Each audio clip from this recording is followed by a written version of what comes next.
हमें पता लगा कि दिल्ली स्टॉक एक्सचेंज में कुछ प्रोफेशनल एज मेंबर्स लेना चाहते हैं, तो हमने कहा this is a good opportunity और हमने उसको अप्लाई कर दिया।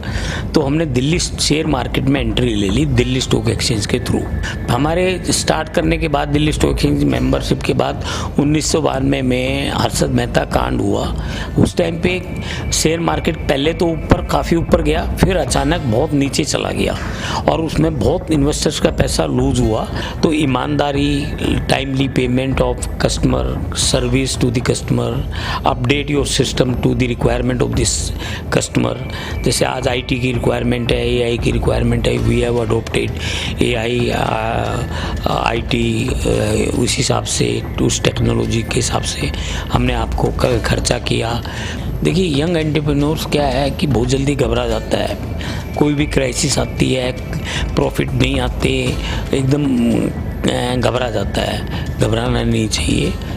आप अपनी गलतियों को ठीक करें, मेहनत करें और पेशेंस रखें।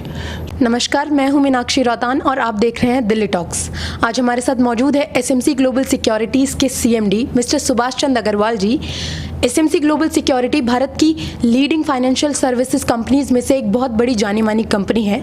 वैसे तो दिल्ली टॉक्स सर के बहुत सारे इंटरव्यूज़ ले चुका है, लेकिन आज का इंटरव्यू थोड़ा सा खास होने वाला है क्योंकि आज के इंटरव्यू में हम इनसे बात करेंगे इनकी जर्नी के बारे में। एसएमसी ग्लोबल सिक्योरिटीज़ की शुरुआत कैसे हुई, इस सफ़र में क्या अहम पड़ाव आए और एक आइडिया से इतना बड़ा बिजनेस खड़े करने का इनका अनुभव कैसा रहा। नमस्कार सर, बहुत बहुत स्वागत है आपका दिल्ली टॉक्स में। हाँ, धन्यवाद, thank you very much. Sir, अगर हम बिल्कुल शुरुआत से शुरू करें तो मैं ये आपसे जानना चाहूँगी कि एसएमसी ग्लोबल सिक्योरिटीज़ का जो आइडिया था आपके माइंड में, वो पहली बार कैसे आया? मतलब इस कंपनी की आपने नींव कैसे रखी? देखिए, शुरुआत तो हमारी सीए, जब हम 1980 में सीए किया था तो मेरे एक दोस्त हैं महेश चंद गुप्ता जी, तो हम दोनों साथ लाइब्रेरी में पढ़ते थे और वहाँ हमारी दोस्ती हो गई। हमने डिसाइड कर लिया आफ्टर सीए क्वालिफिकेशन के बाद वी विल रिमेन, इकट्ठा रहेंगे और काम करेंगे तो इकट्ठा करेंगे। हालांकि 1980 में भी घर वालों का प्रेशर था कि भी सर्विस वगैरह कर लो, लेकिन हमने प्रैक्टिस किया, है नहीं। उसमें प्रैक्टिस में भी मैं जैसे दिल्ली का रहने वाला नहीं था, यहाँ किराए पर कमरा लेके रहता था और अपने होम टाउन से, हरियाणा से आया था।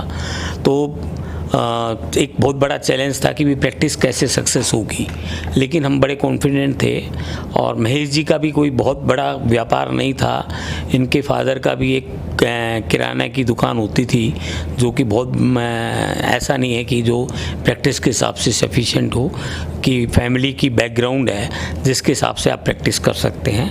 लेकिन फिर भी हम दोनों ने डिसाइड किया कि हम सर्विस नहीं करेंगे और प्रैक्टिस करेंगे, और हमने प्रैक्टिस की जबकि घर वालों का इच्छा नहीं थी।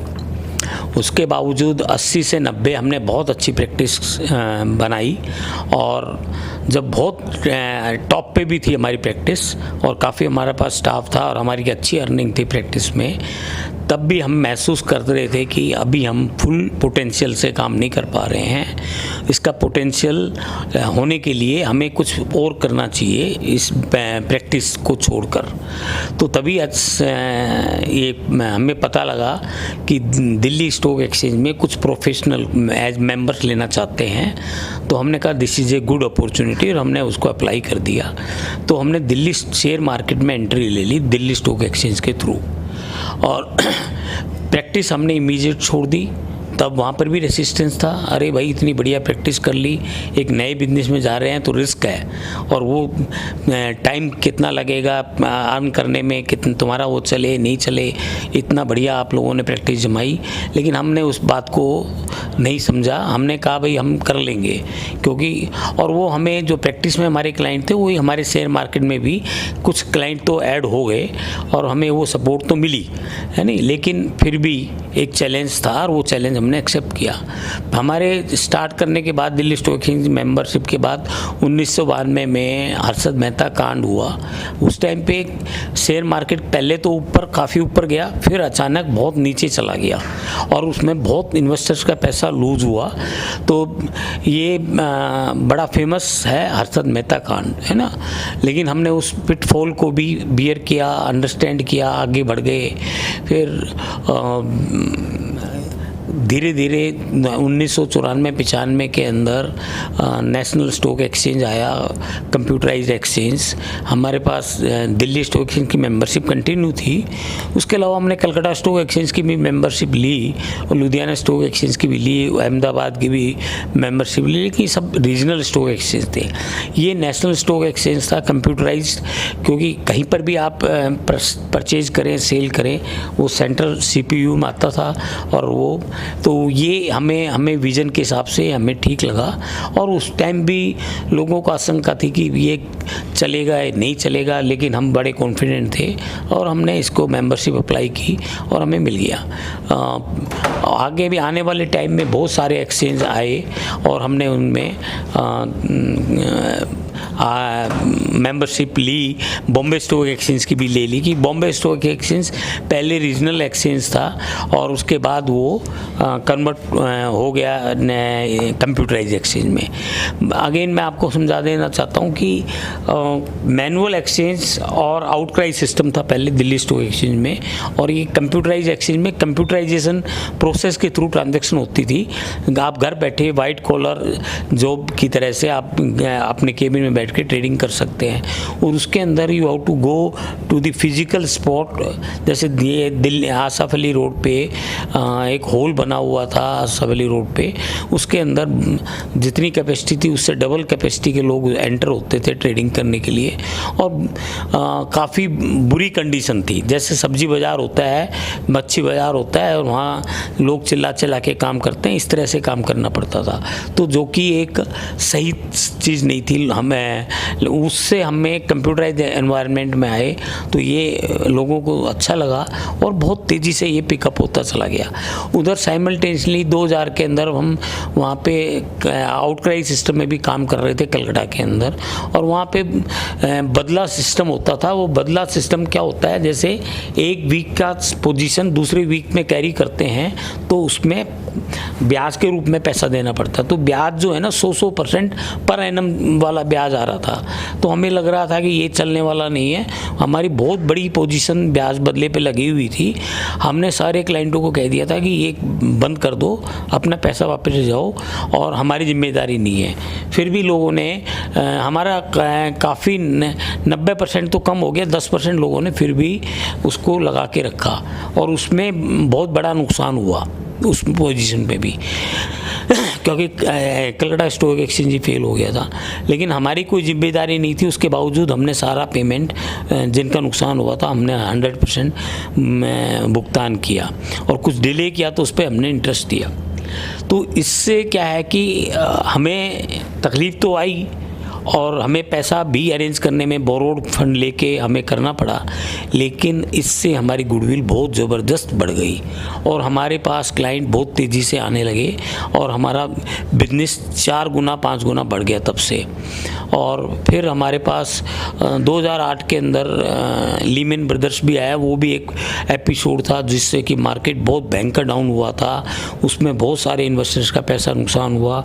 वो पैसा हमें उस टाइम पे नहीं आया, लेकिन हमने अपने रिसोर्सेज से वो पैसा भरा और बाद में क्लाइंटों से रिकवर किया।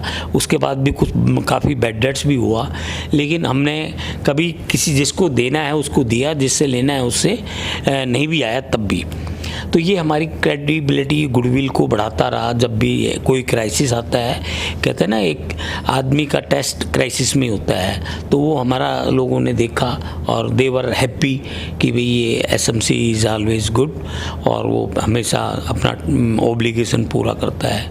और उसके बाद हमें एक्सपेंड और फर्दर किया, NBFC खोली, investment banking, wealth management, insurance broking, है नहीं, एडवाइजरी, सब डीमैट डिपॉजिटरी पार्टिसिपेंट बने, है ना। तो ऐसे करके आज यदि मैं बात करूं तो 4,500 हमारे पास स्टाफ है, 2,000 से ऊपर ऑफिसेज है हमारे, including franchisee and our own offices, और 400 450 सिटीज़ में हमारी प्रेजेंस है इंडिया के अंदर।